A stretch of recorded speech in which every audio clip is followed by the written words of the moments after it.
Afghanistan, governed by the Taliban, is a country marked by strict laws and harsh restrictions, especially for women. In a place where women are banned from attending school, working, or even showing their faces in public, there exists a hidden underground network that thrives, extending far beyond the nation's borders. This striking contrast between Afghanistan's rigid public image and the secret realities beneath is both heartbreaking and shocking.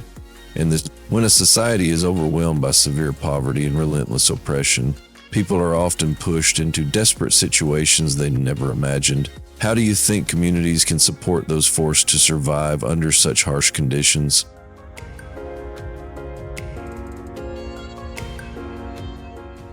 In this video, we will explore the hidden side of Afghanistan, revealing a story not often told. It's not just about war, terrorism, or the harshness of Taliban rule. It's a story of desperation, resilience, and survival at the cost of human dignity. Afghanistan, as we see it, is not only a place defined by violence and fear, it is a place where individuals are driven to unimaginable lengths to stay alive. The truth is complex, and it's often buried in the shadows. Join us as we uncover the hidden reality of Afghanistan, one that highlights the plight of its women and the survival tactics they must resort to in a world that has all but abandoned them.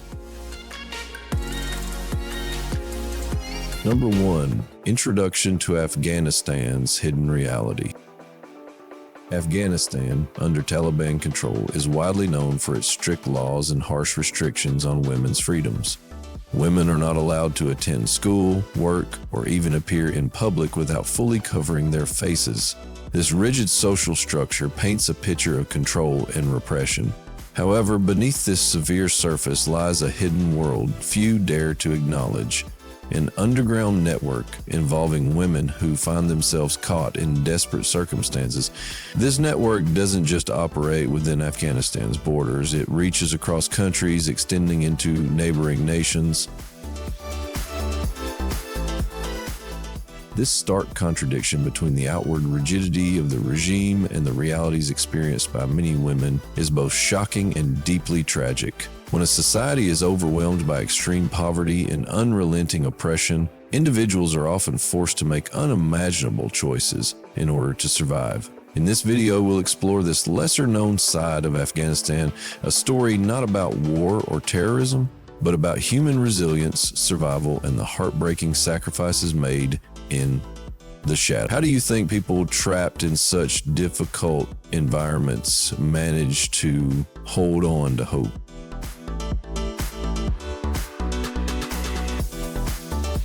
Number 2, the struggles of Afghan women.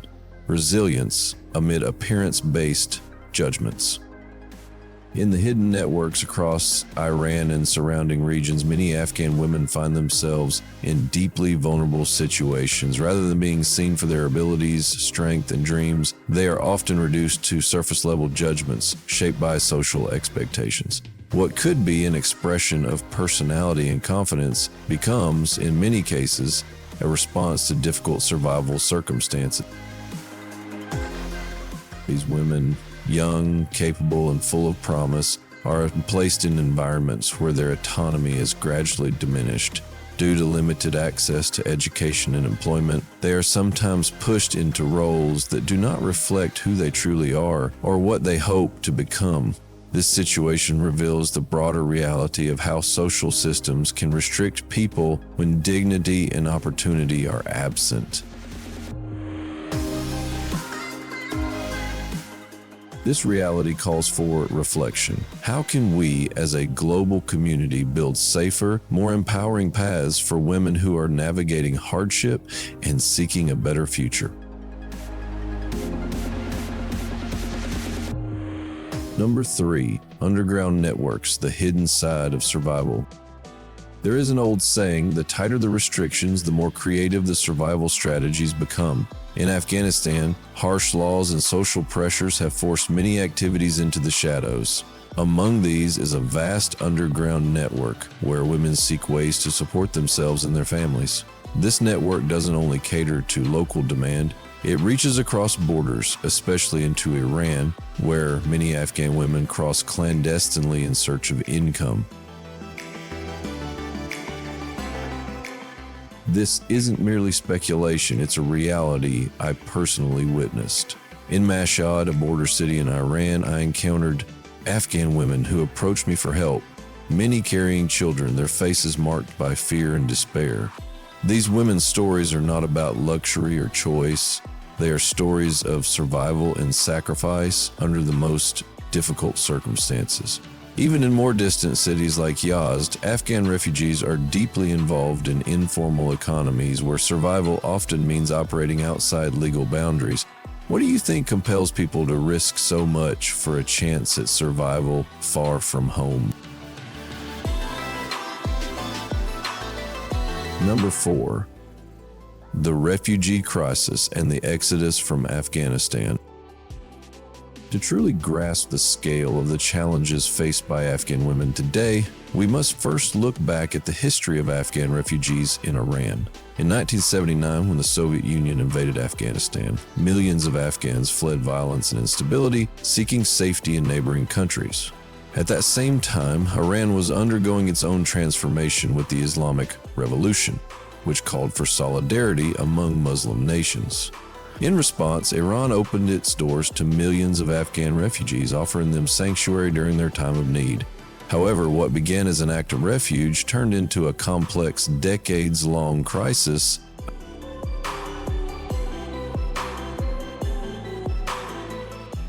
By the late 1990s, over 5 million Afghans were living in Iran, creating significant demographic changes. Iran grew increasingly concerned that this influx might disrupt its social and economic balance. Starting in the early 2000s, the Iranian government began forcibly deporting refugees back to Afghanistan. But this process was complicated. Many refugees were born in Iran and had built entire lives there with families deeply rooted in the country. Despite these deportations, millions remain in Iran today.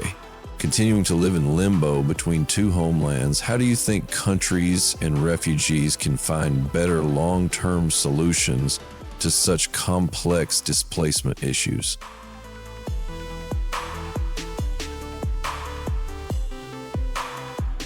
Number 5, the challenges of deportation and Iranian policy. The mass deportations of Afghan refugees by Iran in the early 2000s displaced millions of people, many of whom had lived in the country for decades. These families had children born and raised in Iran, deep social ties, and livelihoods built in the host country. The trauma of forced relocation was not just physical, it tore apart communities and upended lives emotionally. Many Afghans made ends meet through low-wage labor, often in physically demanding jobs. For women, however, the situation was far more precarious. Without proper work permits and limited to temporary residency cards known as MKK cards, Afghan women struggled to find legal employment. This left many vulnerable to poverty and exploitation. Faced with no alternatives, some women were pushed toward underground economies that, while dangerous and stigmatized, offered a way to survive. Over the years, Iranian policies have created an atmosphere of fear and insecurity among refugees, but also forced them into difficult decisions to protect themselves and their families. What kind of support systems do you think could help vulnerable refugees avoid these harmful cycles?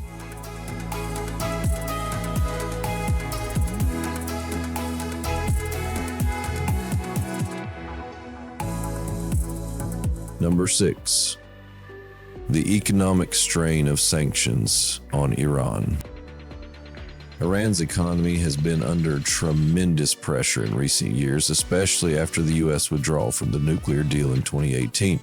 The Iranian rial's value has dropped drastically, leading to soaring inflation and a dramatic drop in purchasing power.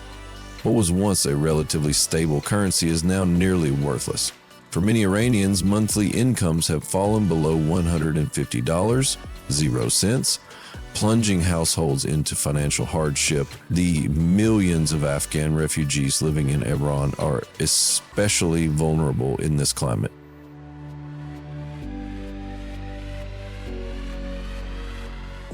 With limited legal rights and rising hostility toward refugees, their access to work and basic necessities has been severely curtailed.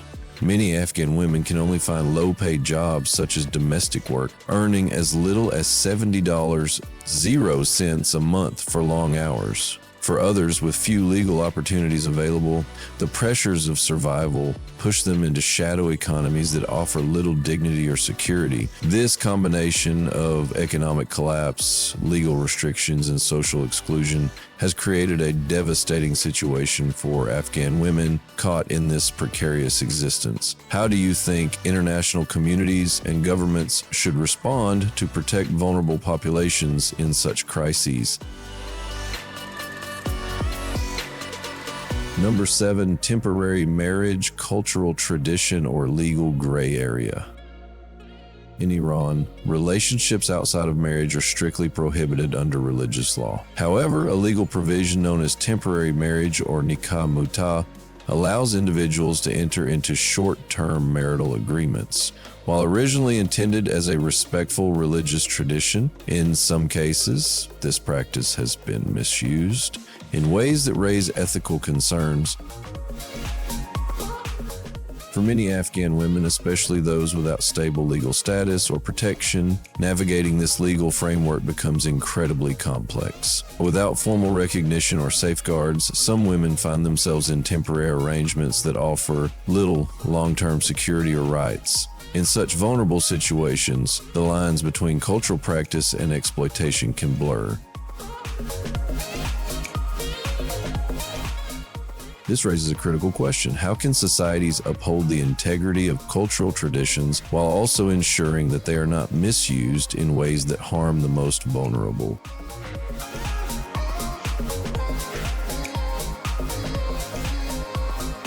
Number 8, survival in the shadows, Afghan women and Tehran's informal underground economy.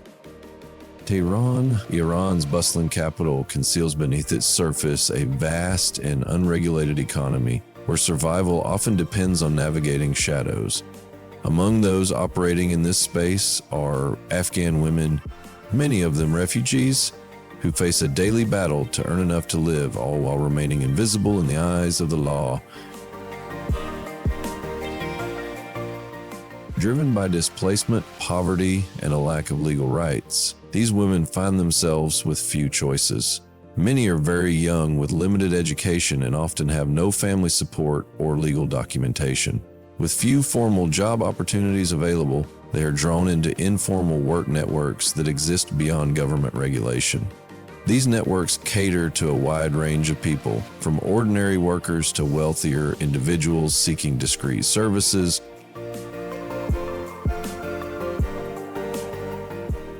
Though some may earn modest incomes, sometimes even $200, 0 cents, or $300, 0 cents a month, most of it is siphoned off by intermediaries who control access to clients, locations, and protection. These women are left with the bare minimum while facing constant risk of exploitation, harassment, and arrest.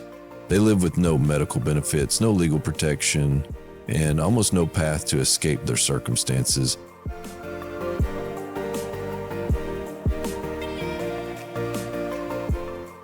This reality reflects a much deeper issue, the complete absence of a safety net for some of society's most vulnerable. These women are not criminals or wrongdoers. They are survivors trying to hold on to dignity in a world that gives them few chances. Their stories remind us of the invisible cost of poverty and displacement.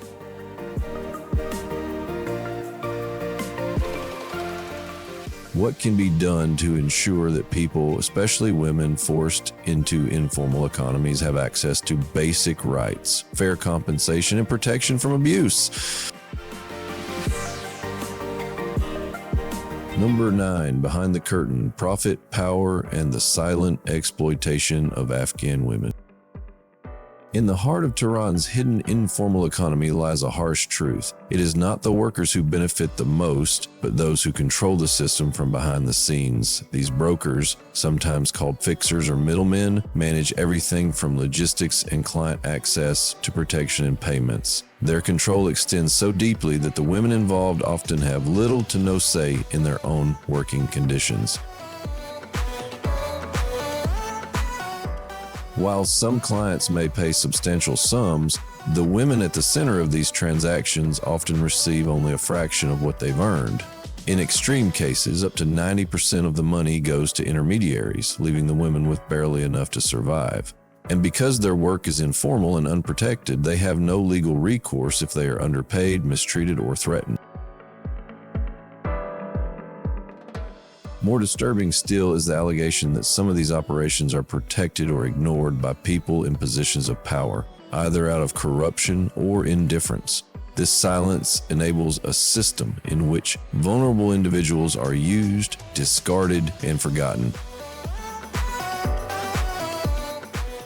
This cycle is brutal. Economic desperation leads women to rely on the very systems that exploit them, and once inside, they find it almost impossible to leave.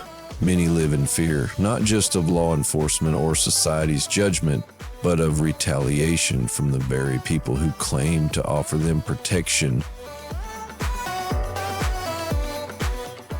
This exploitation is not always visible to the public, yet it is systemic and it thrives in the absence of oversight. What's most troubling is how normalized it has become, how easily these lives are dismissed or ignored. If we want to dismantle such deeply entrenched systems of exploitation, we must look beyond punishment and focus on prevention, create economic alternatives, establish legal protections, and hold those who profit from suffering accountable. What do you believe are the most effective ways to bring transparency and justice to these hidden networks?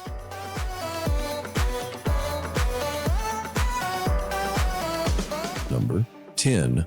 The role of Afghan women in underground networks. Afghan women represent the majority of those involved in Tehran's hidden underground economy, a reality that is both tragic and deeply complex. Many of these women are forced into this life because of extreme financial hardship, while others become trapped in cycles of exploitation and abuse with little hope of escape. Most are refugees displaced by years of war, poverty, and political upheaval, living without access to proper health care, legal protections, or social support systems.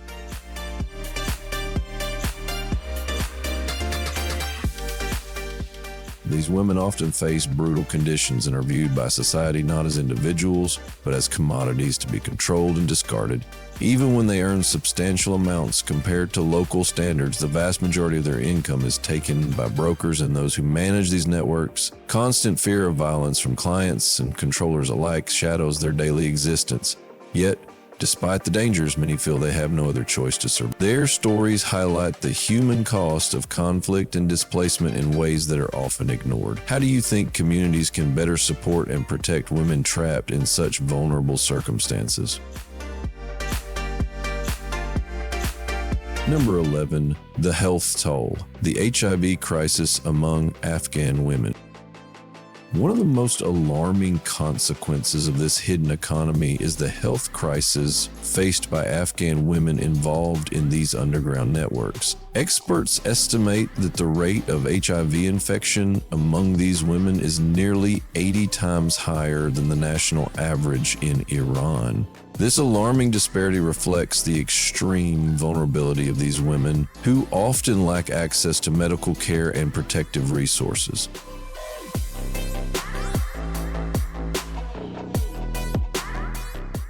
Many of these women are young, some barely adults, yet they are subjected to dangerous working conditions with little regard for their physical or emotional well-being. The heavy social stigma surrounding HIV and other health issues further isolates them, making it difficult to seek support or treatment.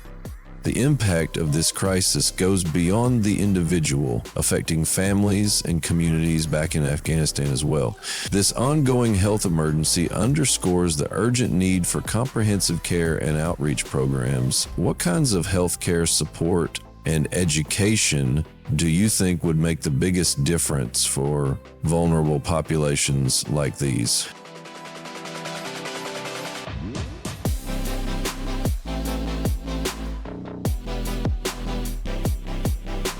Number 12. The intergenerational cycle of hardship and exploitation. The challenges faced by Afghan refugee women in Iran extend far beyond their own experiences, affecting their children and future generations. Many women enter these underground networks out of sheer desperation, but their children often face the same harsh realities. Lacking access to education and opportunities, many young girls grow up in conditions that predispose them to similar struggles. This creates a heartbreaking cycle of hardship that spans generations. Many Afghan refugees live in a legal and social limbo, unable to return home due to ongoing conflict and unable to fully integrate into Iranian society. Economic instability and social exclusion prevent families from breaking free from poverty and exploitation. As children grow up witnessing these hardships, the trauma compounds, limiting their chances for a brighter future. This cycle of displacement, poverty, and exploitation serves as a somber reminder of how war's consequences ripple through generations. What measures do you think could help break this cycle and offer hope to future generations? Number 13, public perception, the stigma faced by Afghan women.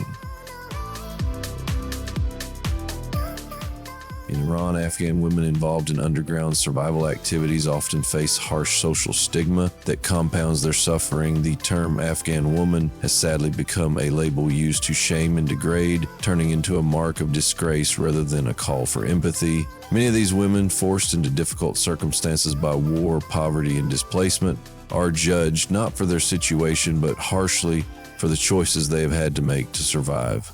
The stigma strips away their humanity and isolates them further from society. Instead of receiving support or compassion, they are often treated as outcasts or criminals, which makes it even harder for them to seek help or find alternatives. The weight of this social rejection damages both their mental and physical health, reinforcing a cycle of vulnerability. How do you think societies can change these harmful attitudes to offer dignity and support instead of judgment? Number 14, the global impact of human exploitation networks. The exploitation of Afghan women is not confined to Iran alone. It has far-reaching global consequences. The networks involved in trafficking and exploitation operate across borders, connecting Afghanistan, Iran, and sometimes extending to other regions. These networks resemble modern slavery, with well-organized structures often linked to larger criminal syndicates. The profits from this trade feed into other illegal activities, creating a vicious cycle of violence and exploitation that crosses continents. This is not simply an issue for one country. It's a global crisis requiring international cooperation and attention. Without addressing the root causes, poverty, conflict, lack of education, and weak legal protections, this cycle will continue. The international community has a critical role in both preventing trafficking and supporting those who have been affected. What do you think are the most effective ways the global community can intervene to stop these networks and support survivors?